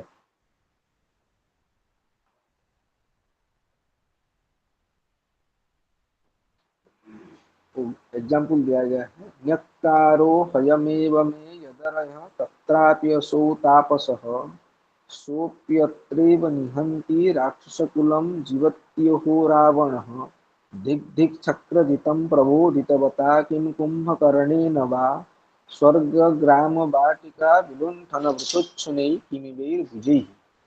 ये जो वाक्य है ये रावण का वाक्य है, ये रावण का ही वाक्य है जिसमें रावण बोल रहा है, नक्कारो हयमेव में, कि अयमेव में यद अरयः, धिक्कार है मुझे जिसका शत्रु है। कहने का तात्पर्य है जब तक राम नहीं आए थे तब तक रावण के सामने कोई टिक नहीं पा रहा था, तो रावण का ये मन में अभिमान था मेरा शत्रु कोई है ही नहीं, क्योंकि जब कोई शत्रु टिकेगा तब जाकर शत्रुता करेगी ना, टिक ही नहीं सकता था उसके सामने कोई भी, उसका नाम सुनते ही भाग रहे थे। तो ये तो धिक्कार है कि मेरा शत्रु है, और शत्रु तो है ठीक है, उसमें कौन है, एक आपस है, क्योंकि राम तो कोई देवता या राक्षस का है नहीं, और साधारण मनुष्य और तापस की तरह जीवन यापन करते थे वन में। तो बोल रहे हैं नक्कारो हयमेव में यदरय तत्रापि असौ तापसः, वहां पर भी एक तापस तपस्वी है, सोपि अत्रैव निहंति राक्षस कुलम जीवती ओहो रावण, और वो राक्षस कुल को मार रहा है और मैं जिंदा हूं। रावण जीते जीते कोई राक्षस कुल को मार रहा है, वो फिर रावण का शत्रु है और उसमें भी एक तपस्वी है। दिख, इसी रावण मुझे धिक्कार है। दिक दिक चक्र जितम, चक्र इंद्र, इंद्रजित, इंद्रजित को धिक्कार है। प्रबोधितवता किम कुंभकर्णेन वा, कुंभकर्ण को भी धिक है। और जो मेरे दो भुजा है, ये भुजाएं भी क्या क्या है, स्वर्ग को भी मैं जीत लिया हूं इन हाथों से। कौन बोल रहा है, ये रावण बोल रहा है कि मैं ये दोनों हाथों से मैं स्वर्ग को भी जीत लिया हूं। इस हाथ आज किसी काम के नहीं है, मतलब मेरे सामने एक तपस्वी शत्रु मेरे सामने है, ठीक जैसे मेरे दोनों हाथों को भी ठीक है। स्वर्ग ग्राम वाटिका विलुंठन वृथोच्छ्नेहि किमिनैर्भुजैहि। यहाँ पर मैं व्याकरण चर्चा नहीं करूंगा, यहाँ पर क्या समास है, क्या कैसे ऐसे तो बहुत सारे, इसमें करने पर आपका जो साइंस शास्त्र ज्ञान साहित्य का है वो निरस हो जाएगा, अच्छा नहीं लगेगा। और जो हमें कम समय पर ये सारे चीज को कंप्लीट करना है, पूरा आपका MSQ1 वाला जो सिलेबस है, ये संभव नहीं हो पाएगा। ठीक है, तो हम प्रारंभिक स्थल से शुरुआत के जितना जरूरत है उतना आलोचना करके हम आगे बढ़ेंगे। यहाँ क्या किए हैं, अस्य श्लोकस्य विधेया विमर्श दोष दृष्टतया काव्यत्वं न स्यात्, प्रत्युतः ध्वनित्वेन उत्तम काव्यता अस्य अंगीकृता, तस्मात् अव्याप्ति लक्षण दोष। अभी यदि हम मम्मट के जो लक्षण है, तददोषो शब्दार्थो सगुणो अनलंकृति पुनः क्वापि, इसी विषय को हम लक्षण, इसी लक्षण को हम मान लें, किसका, काव्य का लक्षण मान लें, तो उसमें ये साहित्य दर्पणकार कविराज हैं, ये बोल रहे हैं कि इसमें अव्याप्ति दोष है। क्योंकि यदि दोष रहित शब्दार्थों को ही काव्य बोला जाए, इसमें जो मैं अभी एग्जाम्पल दिया हूँ उसमें दोष है, लेकिन इसका तो उत्तम काव्य ध्वनि काव्य में इसका विवेचन आता है। इसमें दोष आ जाएगा, तो नत्कारो हयम एवं में जो काव्य है इसमें दोष आया, इसको उदाहरण है, यहाँ अव्याप्ति दोष आ जाएगा। तो कैसा दोष है, तो इसमें विदेहा विमर्श दोष है, विदेह अविमर्श दोष है। देखिएगा आपके जो स्टडी मटेरियल है उसमें विदेहा विमर्श दोष किसे कहा जाता है उसका विस्तृत वर्णन दिया गया है, उसे थोड़ा पढ़ लीजिएगा। ठीक है, वाक्य में किस कैसा विधेय है और कैसे विमर्श है। अविमर्श, विदेहा विमर्श किसे कहते हैं उसका स्टडी मटेरियल में आपका दिया गया है पूरा पूर्णतया, उसे एक बार पढ़ लीजिएगा, सरल में उसमें समझाया गया है। तो विधा विमर्श दोष क्या जब रहता है, इसमें जो है स्वर्ग ग्राम वाटिका विलुंठन वृतोच्छ्नेहि, ये जो वृथा शब्द है इसको अलग रखना चाहिए था, और इसको क्या किए इन्होंने काव्य में, इसको जोड़कर समासांत करके समास पद बना के वृथा शब्द को एक शब्द में मिला ले, वृतोच्छ्नेहि कर दी। वृथा इस तरफ रहना चाहिए, अलग से रहना चाहिए, क्योंकि वो किने भूज जो अपने दोनों हाथ को उसे वृथा बोल रहा है, बेकार हो गया ये सब, रावण बोल रहा है, तो उसको अलग रखना चाहिए था। तो ये थोड़ा दोष उसमें है, उसे विधेया विमर्श, विधेय अविमर्श दोष का है। उद्देश्य और विधेय दो पदार्थ रहते हैं वाक्य में, तो विधेय को अलग रखना चाहिए था, लेकिन ये रखे नहीं, तो हो गया, तो इसमें दोष आ गया। अभी दोष रहते हुए इसे काव्य कैसे बोला गया, क्योंकि मम्मट के हिसाब से ये काव्य नहीं होना चाहिए, लेकिन इसे काव्य बोला गया है, तो इसमें अव्याप्ति दोष आ गया।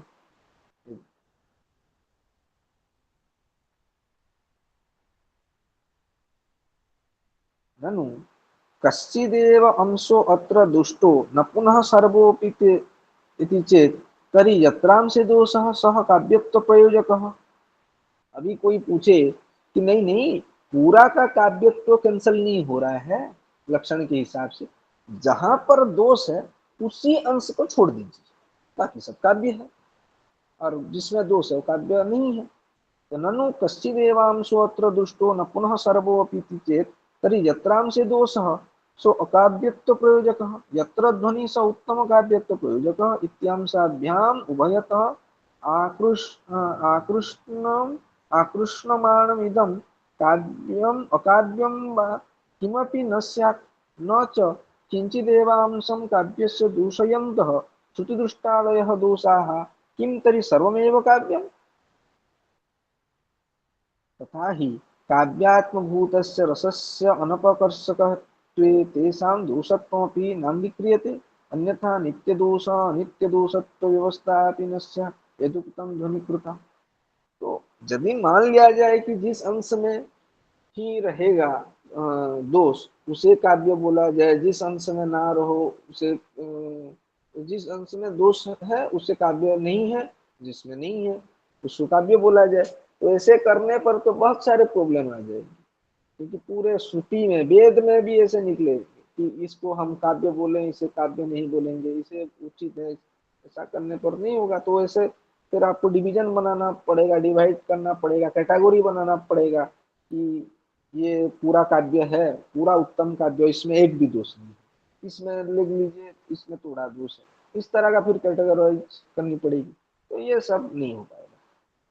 या तो दोष को जो है, आप किस तरह दोष को मेजर प्रॉब्लम मानते हैं और किसको माइनर मानते हैं, इसका भी एक कैटेगराइज होनी चाहिए। ऐसी स्थिति आप पड़ेगी। तो इसका खंडन कर रहे हैं। तो अदोषो ऐसा लेने पर नहीं हो पाएगा लक्षण में। तो ननु इत्यर्थे नयः प्रयोग इति चेत् हि ईषद्दोषो शब्दार्थो काव्य इत्युक्ते निर्दोषो तो काव्यत्वं न स्यात्। सति संभवे ईषद्दोषो इति चेत् एतदपि काव्यलक्षणे न वाच्यं रत्नादिलक्षणे कीटाणुभेदादि परिहारवत्। अभी मान लीजिए अदोष बोलने पर पूरा दोष रहित नहीं हो पा रहा है, थोड़ा भी दोष आ जा रहा है, और थोड़ा दोष रहने पर आप पूरा का काव्यत्व हरण नहीं हो पाएगा, काव्य नहीं बोला जा सकता। क्योंकि जैसे मान लीजिए मेरे पास कोई रत्न है, रत्न पर थोड़ा सा कहीं छिद्र हो तो पूरा रत्न बेकार है ऐसा नहीं बोला जाता। रत्न रत्न होता है। सोना है मान लीजिए, सुवर्ण, सुवर्ण में कहीं एक अंश में, अब सुवर्ण का किसी के पास एक हार है और हार में जो लॉक लगा रहता है, लॉक सोने का ना होकर तांबे का लगा दिया गया है, उसके ऊपर सोना लगा कलर कर दिया गया है। अभी बोला जाए कि ये टोटल सोना का नहीं है, ऐसा बोलने पर नहीं हो पाएगा। तो उस, क्योंकि वो सोने का ही हार है, तो कुछ एक अंश को लेकर ये पूरा नहीं है ऐसा बोलना ये संभव नहीं है। तो ये एक गया। और बोल रहे हैं नहीं कीटाणुवेदादय रत्नस्य रत्नत्वं व्याहंतुम इशाह। मान लीजिए कुछ रत्न में कीट दृष्ट हो गए तो रत्न का रत्न तो नहीं खंडन हो जाता, तो काव्य में कैसे हो थोड़ा दोष रहने पर। किंतु उपादेय तारतम्यम एव कर्तुं तदवत् अत्र श्रुति दृष्टादयः अपि काव्यस्य उक्तं च कीटाणुविद्ध रत्नादि साधारण्येन काव्यता दुष्टेषु अपि मता यत्र रसादि अनुगमः स्फुटः। जिसमें रस है उसे हम काव्य कहेंगे, दोष को देखकर नहीं। दोष रहते हुए भी जिसमें स्फुट पूरा प्रत्यक्षतया हमें रस आस्वादन मिल रहा है उसे हम क्या बोलेंगे, काव्य बोलेंगे। ऐसा बोल रहे हैं। अभी बोल रहे हैं सगुणों तददोषौ सगुणों अनलंकृत पुनः प्रापि। तददोषौ शब्दार्थौ बोला गया है सगुणों किंच शब्दार्थयोः सगुणत्व विशेषण उपपन्नम अनुपपन्नम। आप जो सगुण बोले हैं गुण युक्त हो तब जाकर होगा, तो ऐसा नहीं है। अब गुण क्या है इसे आगे जाकर देखेंगे। अभी माधुर्य गुण क्या होता है, प्रसाद गुण क्या होता है, ये आगे है आपके जो सिलेबस है इसमें है। तो याद रखिएगा गुण एक चीज है जो काव्य में रहता है, माधुर्य हो प्रसाद गुण हो ऐसा। तो गुणानाम रसैक धर्मत्वस्य ये रसस्य अंगिनो धर्माः सूर्यादयः इव आत्मनः इत्यादिना तेनैव प्रतिपादित्वात् रसाभिव्यंग्य व्यंजकत्वेन उपचारतः उपपद्यते इति चेत् तथाप्ययुक्तं। तथा हि तयोः काव्यस्वरूपयोः अभिमतयोः शब्दार्थयोः रसः अस्ति न वा नास्ति चेत् सगुणत्वम् अपि नास्ति। यहाँ जो बोला गया है कि आप गुण को लेकर भी नहीं कह सकते। गुण को रहेंगे तो ये गुण तो गौण है, ये मुख्य चीज नहीं है। मुख्य चीज तो रस है। आप गुण को क्यों इतना प्राधान्य दे रहे हैं। काव्यस्य शब्दार्थो शरीरम, काव्य का जो है उसका शब्दार्थ शरीर है। रसादिश्च आत्मा, रस जो है उसका आत्मा है। और गुण कैसा है, सूर्यादिवत, शूरता वीरता इत्यादि गुण है। दोष तो है काणत्वादिवत, किसी एक शरीर में कोई काणा हो गया, कोई बहरा हो गया, तो उससे दोष बोलते हैं। ऋतय अवयव संस्थान विषय, काव्य शरीर में, काव्य रूप जो शरीर है, शरीर में शब्दार्थ हो शरीर है, शब्द और अर्थ मिलकर शरीर है, और उसमें रस रहना, रस उसका आत्मा है। अभी आत्मा होना चाहिए कि नहीं होना चाहिए उस लक्षण में नहीं बोला गया है। और सारे चीज ये शरीर में सब कुछ है, आत्मा नहीं है, चेतन ही नहीं है, तो हम उसे क्या करेंगे। कोई एक अभी हम स्वर्ग द्वार में जाएंगे तो वो उसमें एक शरीर मरा हुआ पड़ा हुआ शरीर में रखा है, उसमें सब कुछ है, हाथ पैर सब कुछ है, लेकिन चैतन्य नहीं है, तो उसे क्या आदमी, हम मनुष्य तो नहीं बोल सकते वो ऐसा है। तो इसी तरह तो आप जो बोल रहे हैं कि सगुणों, उतना जरूरत नहीं है वो होने पर या ना होने पर। मूल चीज तो आपका आत्मा जो है, रस है, वही ही आपका मूल हो सकता है।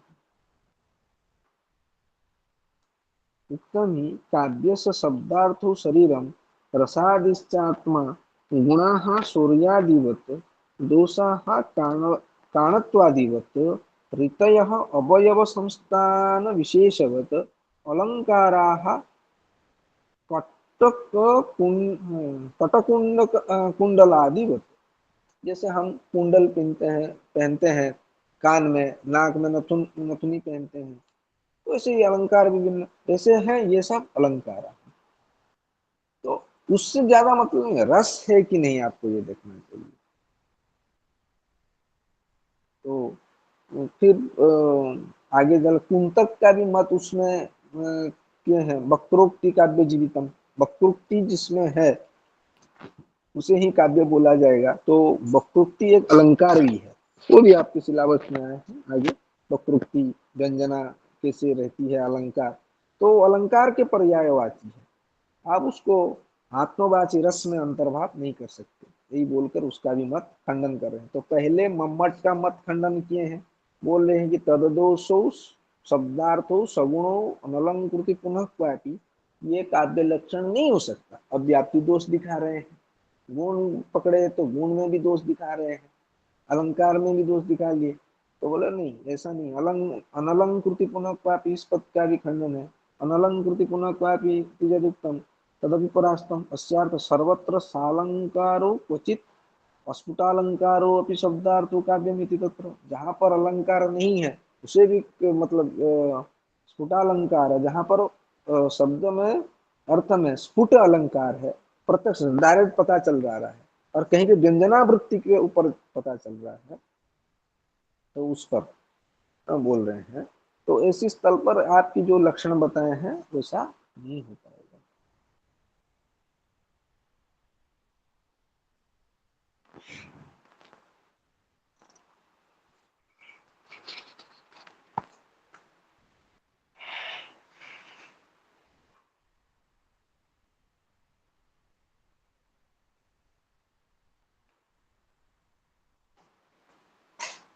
यत्तु ध्वनिकारेण उक्तं काव्यस्यात्मा ध्वनिति तत्किं वस्तुअलङ्कारसादिलक्षणः त्रिरूपः ध्वनिः काव्यस्यात्मा उत रसादिरूपमात्र वा न आद्य प्रहेलिका दो अतिव्याप्ते हैं।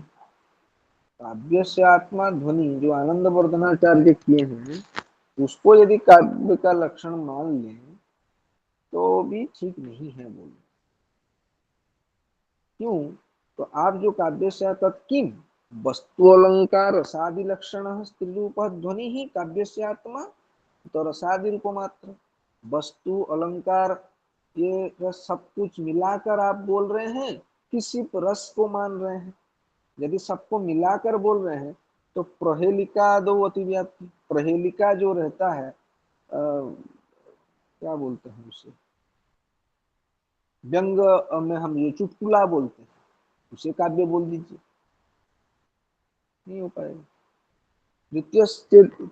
द्वितीय ब्रूमः, यदि दूसरा बोल रहे हैं उसे हम एक मत है, रस को ही अब आत्मा मानते हैं, तो हमें कोई ऐतराज नहीं है। यदि रस को ही माना जाए तो हमारी कोई दो राय नहीं है। ये इसका वो अभी से सूचना दे रहे हैं। कौन? साहित्य दर्पणकार कविराज बोल रहे हैं कि रस को ही वो प्राधान्य दे रहे हैं, जिसमें रस हो वही काव्य है। इसी हिसाब से फिर काव्य से आत्मनि अंगानी रसादि रूपम जो व्यक्ति विवेककार का भी मत को नहीं मान रहे हैं, महिम भट्ट का बोला नहीं हो सकता। जिसको जिन्होंने भी रस को नहीं माना है या को रस के साथ किसी को जोड़ के माना है उसको नहीं मानते। पूरा काव्य क्या है वही बोलना तो बोलना चाहते हैं। तो बोल रहे हैं वाक्यम रसात्मकम काव्यम, वाक्य हो रस युक्त हो उसे ही हम काव्य बोलेंगे। तो रसस्वरूपम निरूपयिष्यामः, रसः एव आत्मा साररूपतया जीवनाधायको यस्य। जैसे कि जीवनाधायको यस्य जैसे बोल दिए, हमारे हाथ पैर नाक कान इंद्रिय सब हो लेकिन चेतन ना हो तो ये शरीर किसी काम का नहीं है, ये शरीर कुछ भी नहीं कर सकता। उसी स्थल पर जैसे आत्मा शरीर में हमारा आत्मा है, उसी तरह काव्य में रस ही काव्य का आत्मा है। रस ना हो तो वो काव्य काव्य नहीं है। तेन बिना तस्य काव्यत्व अनंगीकार, तेन बिना रसेन बिना, रस को छोड़कर उसका काव्यत्व नहीं हो सकता। रस्यते इति रसः इति व्युत्पत्ति योगात् भाव योगात् भावतदा भाषादयः गृह्यन्ते। जो रस है उसे ही ग्रहण है। रस्यते इति रसः, रस क्या है? जो भावगत है, जो रसाभास है, भावाभास है, उसे ही रस कहा जाता है। ये रसाभास क्या है, भावाभास क्या है? तो आभास जो है ये प्रतीति शब्द से जुड़ा हुआ है। प्रतीति, मान लीजिए हम नाटक देख रहे हैं, कोई फिल्म देख रहे हैं, उसमें जो तल्लीनता होकर हम देखकर अपने अंदर जो प्रतीति कर रहे हैं, अपने अंदर ही अनुभूति जो हो रहा है वही प्रतीति है हमारी। वास्तवता में हम नहीं होते हैं उस पर, लेकिन हम मन ही मन वो हम हैं ऐसा सोच ही लेते हैं। तब उसी स्थिति पर जो हमें अनुभूति होती है, सुखानुभूति आनंदानुभूति, तो ये रस है। तत्र रसो तथा यथा, रस का कुछ उदाहरण दे रहे हैं। जैसे संभोग श्रृंगाराख्य रस का एक उदाहरण दे रहे हैं। शून्यं वासगृहं विलोक्य शयनात् उत्थाय किंचित् शनैः निद्राव्याजमुपागतस्य शुचिरं निर्वण्यपर्त्तिर्मुखं विस्त्रब्धपरिचुम्ब्य जातपुलकम् आलोक्य गण्डस्थलीं लज्जानम्रमुखीं प्रियेण हसता बाला चिरं चुम्बिता।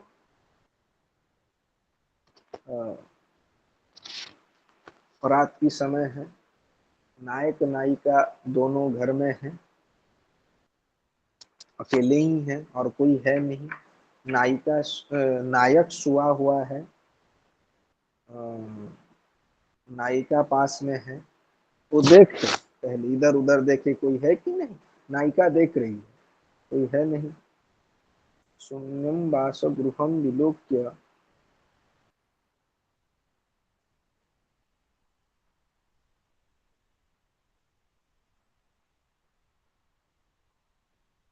शून्यं वासगृहं विलोक्य शयनादुत्थाय किंचित् शनैः निद्राव्याजमुपागतस्य शुचिरं निर्वण्य पत्युर्मुखं विस्त्रब्धपरिचुम्ब्य जातपूलकमालोक्य गण्डस्थलीं लज्जानम्रमुखी प्रियेण हसता बाला चिरं चुम्बिता। तो बोल रहे हैं जब, हाँ, नायक सोया हुआ है,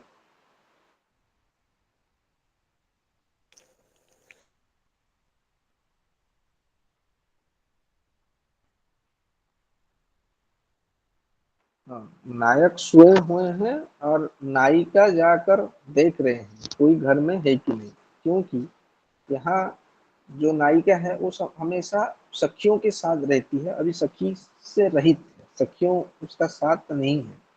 तब सोया हुआ देखकर, मतलब नायक उसके पति जो है, पति पूरा सो गए हैं यही समझकर वो पास में जाकर क्या करते हैं, शून्यम वासगृहम विलोक शयनात् उत्थाय, सो उठकर थोड़ा किंचित शनि धीरे से निद्रा ब्याजम उपागत, निद्रा ब्याज, ब्याज शब्द का अर्थ ये है झूठे हिसाब से, पूरा नहीं सोए हुए हैं, सोने जैसा नाटक कर रहा हुआ पति सो गया है ऐसा। सुचिरम निर्वन्य प्रत्युर्मुखम, तो पति के मुख को देखते हैं, वो सो गए हैं देखे, लेकिन पति अभी तक सोआ नहीं है, आंख मूंद कर सिर्फ सो के रहा है। वहां जाकर वो क्या किए हैं, चुम्बन किए, दंडस्थ में उसके गाल में जाकर चुम्बन किए हैं नायिका। तभी नायक जो मुख है वो खिल उठा है, तो वो मतलब लज्जा की मारी मुख छुपा रही है, तब नायक उसको बारंबार चुंबन कर रहे हैं। तो यही बोल रहे हैं कि शून्यम वासो, इस कविता में जो है इसमें संभोग श्रृंगारख्य रस, हाँ, रस का उदाहरण दे रहे हैं। इसी हिसाब से जो है यह रस यहाँ पर है। तो रस, वाक्यम रसात्मकम काव्यम, जिस वाक्य में रस है उसे ही हम काव्य कहेंगे, ऐसा बोल रहे हैं। तो यहाँ आपके ग्रंथ जो है उसमें और सारे काव्य शास्त्रीय जो लक्षण है उसका दिया गया है, आप देख लीजिएगा। अग्नि पुराण का काव्य लक्षण क्या है, संक्षेपात काव्यम इष्टार्थावच्छिन्ना पदावली काव्यम स्फुरत अलंकारम गुणवत दोषवर्जितम, जिसमें इष्टार्थ हो, संक्षिप्त वाक्य हो, अलंकार गुण दोष हो, इसे मुख्यतः 5 तत्वों से युक्त हो उसे काव्य कहा जाएगा। भरत का भी काव्य लक्षण दिया गया है, मृदु ललित सरल शब्द से युक्त हो, रस से युक्त हो, लोगों को सुख प्रदान करने वाला हो, दोष से रहित हो, ऐसे को काव्य कहा जाएगा। भामह ने बोला है शब्दार्थ सहितो काव्यम, शब्द अर्थ से सहित जो है उसे काव्य बोल दिया जाए। वामन ने बोले हैं काव्य शब्दोयम गुणालंकार संस्कृतयो शब्दार्थयोर वर्तते, जिसमें काव्य शब्द उसे ही है जिसमें गुण हो, अलंकार हो, ऐसे संस्कृत हो, मिश्रित हो, शब्दार्थ यो हो, शब्द अर्थ दोनों का, तो उसे हम काव्य कहेंगे। रुद्रट ने बोला शब्दार्थो काव्य, और आचार्य हेमचंद्र ने अदोषु सगुणो सालंकारो शब्दार्थो काव्यम। इसमें ज्यादातर चीजें जो मूलतः है मम्मट के उसी तरह ही है, और खंडन मंडन में जो आज बोल रहा हूँ मैं उतना ही है, लेकिन ये जो लक्षण है लक्षण याद करना बहुत जरूरी है, नहीं तो याद नहीं, मतलब कोई मतलब नहीं याद रखने की। यह हर परीक्षा में सारे एग्जाम में, ये आप नेट परीक्षा दीजिए, कोई परीक्षा वगैरह दीजिए, सब में ये क्वेश्चन आते ही रहते हैं, ये किसका मत है, इनका मत में ये कि कौन सा लक्षण है, ऐसा रहता है ज्यादातर, शॉर्ट क्वेश्चन में आता रहेगा। मम्मट बागभट का भी काव्य लक्षण दिया गया है, शब्दार्थो निर्देशो सगुणो प्राय सालंकारो च काव्यम, शरीरम तावदिष्टार्थ व्यवच्छिन्ना पदावली, दंडी का है, आनंद वर्धन का दिया गया है, कुंतक का दिया गया है, ठीक है। इसी हिसाब से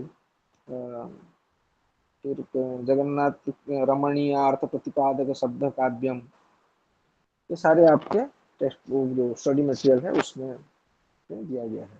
तो आज का जो है इसमें इतना ही रहे तो अच्छा है। उसके बाद जो वाक्य है, वाक्यम रसात्मकम काव्यम जो है, वाक्य किसे कहते हैं, तो इसका विवेचन हम नेक्स्ट क्लास से करें तो अच्छा रहेगा। अभी पढ़ाएंगे तो ये किसी एक मोड़ पर ऐसे छोड़ेगी जिसे कनेक्ट करना बहुत मुश्किल हो जाए, तो इसीलिए वाक्य का जो भेद है, वाक्य किसे कहा जाता है, वाक्य के अंदर पद आएगा, पद किसे कहते, तो कल क्लास में हम लोग देख लेंगे, तो ये सही रहेगा। तो आज का जो है तो इतना ही रह पाएगा। तो आप लोगों का बोलिए तो कितना ऐसा।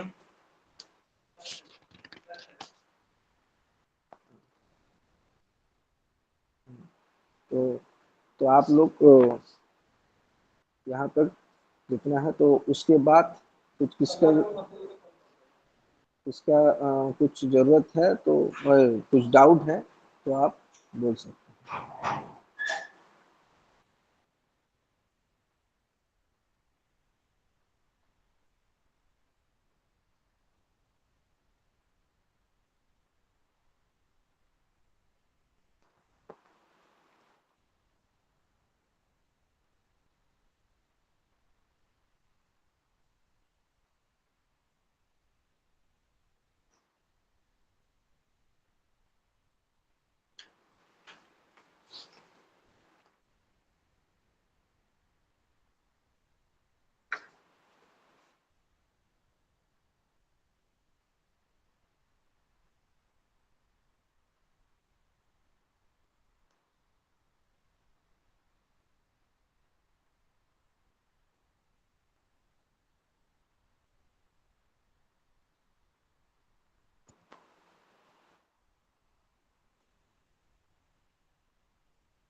कुछ डाउट नहीं है किसी का?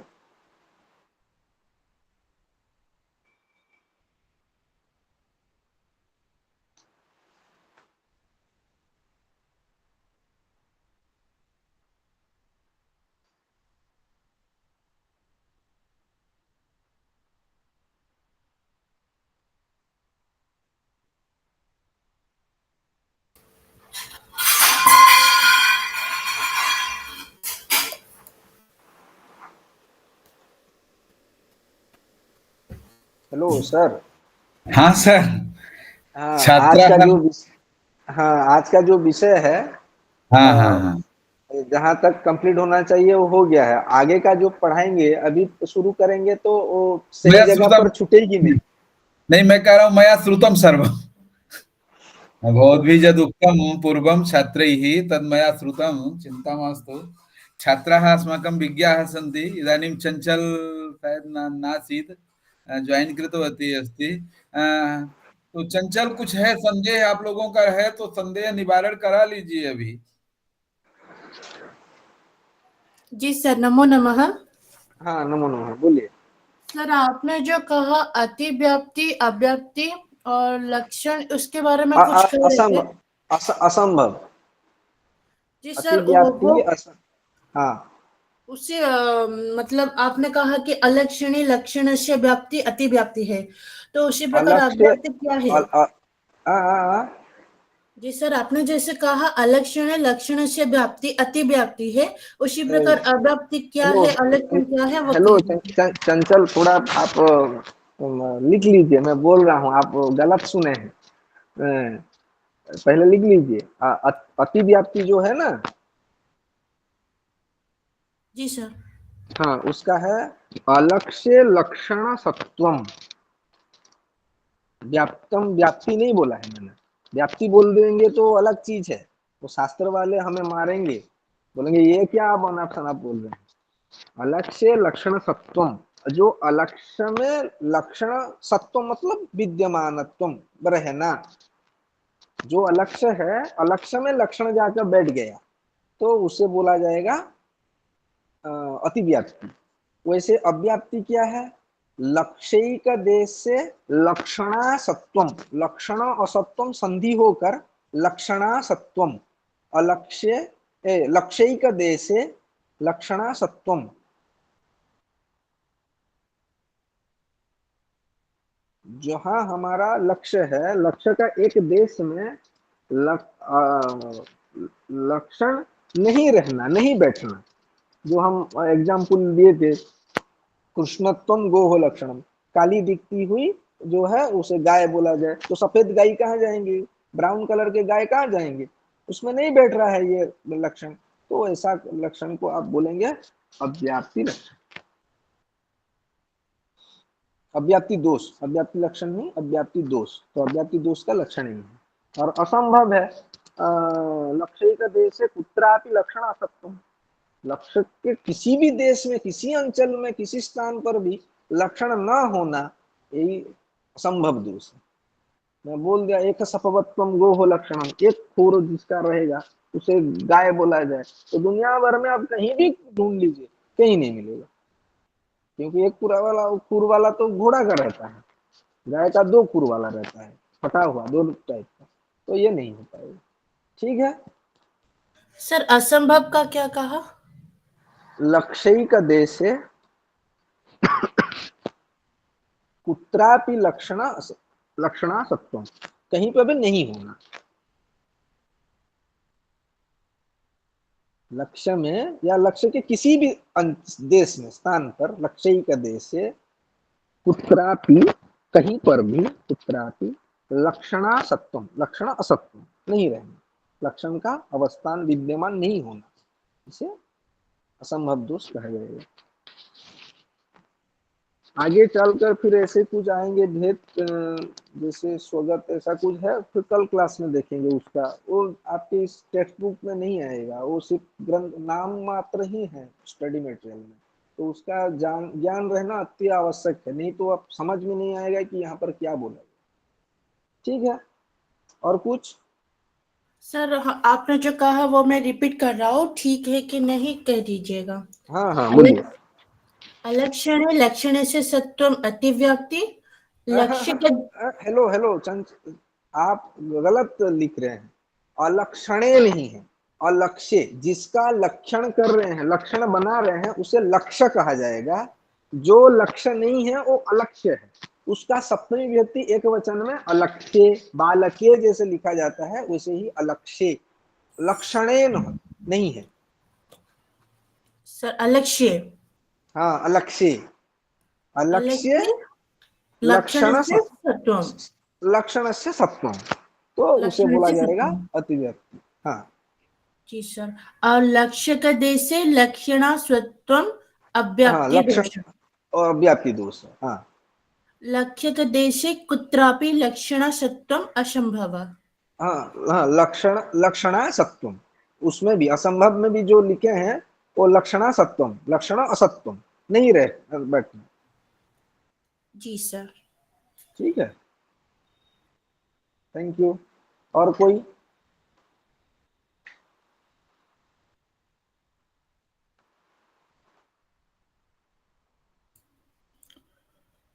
ठीक है, सर ने वाक्यम रसात्मकम काव्यम इत्यादि की व्याख्या किया। आपने कहा था कि दर्शन के पेपर में आप लोगों ने पढ़ा होगा अनुबंध चतुष्टय, तो निश्चित ही आज डॉक्टर पंकज तिवारी जी ने जब वेदांत सार पढ़ाया था तो अनुबंध चतुष्टय की चर्चा की थी और छात्रों को बोध भी है। तो इस प्रकार से MSK1 की इस ऑनलाइन कक्षा में आपका योगदान महत्वपूर्ण है और छात्र निश्चित ही ज्ञानार्जन कर रहे हैं।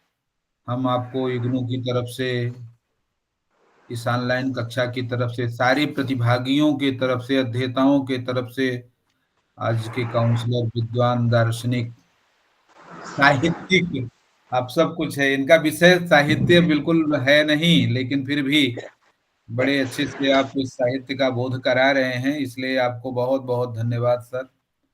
विशेष करके हमारे जो छात्र अध्येता अपना समय निकाल करके जुड़ रहे हैं, जिनके लिए ये कक्षाएं चल रही हैं और निश्चित ही वो लोग भी अपना ज्ञानार्जन कर रहे हैं, इसलिए उन्हें भी बहुत बहुत धन्यवाद।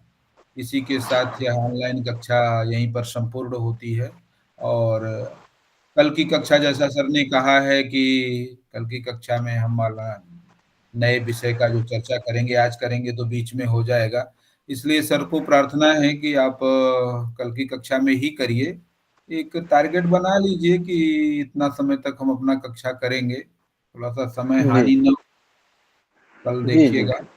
आज यहीं पर हम विश्राम देते हैं। सबको नमस्कार, जय जगन्नाथ, नमो नमः।